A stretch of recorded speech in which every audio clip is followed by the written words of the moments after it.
Assalamualaikum warahmatullahi wabarakatuh. Saya Satria Herianto dari kelompok 2. Di sini saya akan menjelaskan PPT saya lewat video yang berjudul Teori Landasan Filosofi dan Normatif Etika Bisnis Islam.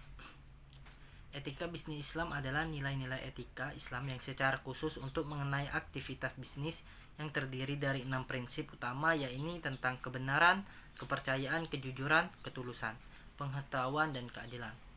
Adapun pertama itu prinsip normatif dari Al-Quran. Yang pertama di surah An-Nisa ayat 29 menjelaskan melarang bisnis yang dilakukan dengan proses kebatilan. Yang kedua di surah An-Nisa ayat 31 menjelaskan orang-orang yang menghindarinya akan mendapatkan kemuliaan.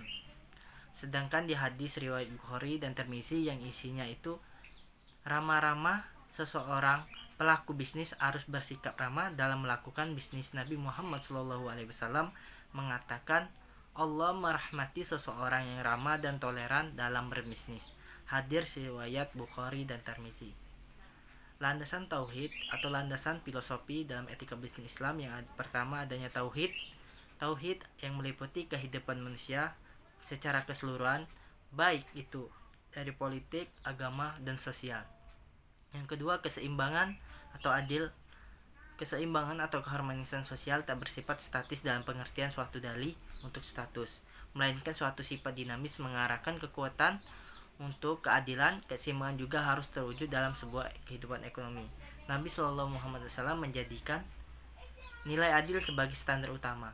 Kedudukan dan tanggung jawab para pelaku bisa ia bangun melalui prinsip akad yang saling setuju. Contohnya meninggalkan tradisi atau selalu meninggalkan riba dan memasyarakatkan kontrak mudharabah. Yang ketiga kehendak bebas. Kehendak bebas adalah setiap orang memiliki sesuatu kebebasan dalam melakukan sesuatu hal dengan mempertanggungjawabkan pelaku yang dilakukannya. Yang keempat pertanggungjawaban. Nabi Muhammad SAW mewariskan pada pula pilar tanggung jawab pada dalam kerangka dasar etika bisnisnya. Kebebasan harus diimbangi dengan pertanggungjawaban manusia. Setelah menentukan daya dalih pilih antaranya yang baik dan buruk, harus menjalani konsekuensinya. Setiap apapun yang ia lakukan, ia harus mempertanggungjawabkannya.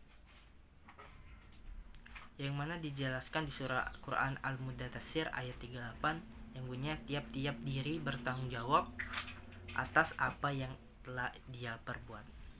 Yang kelima kebenaran. Kebenaran di sini meliputi kebajikan dan kejujuran. Maksud dari kebenaran adalah niat, sikap, dan perilaku benar dalam melakukan berbagai proses, baik itu transaksi, proses memperoleh komoditas, dan proses pengembangan produk maupun proses dari peroleh keuntungan itu sendiri.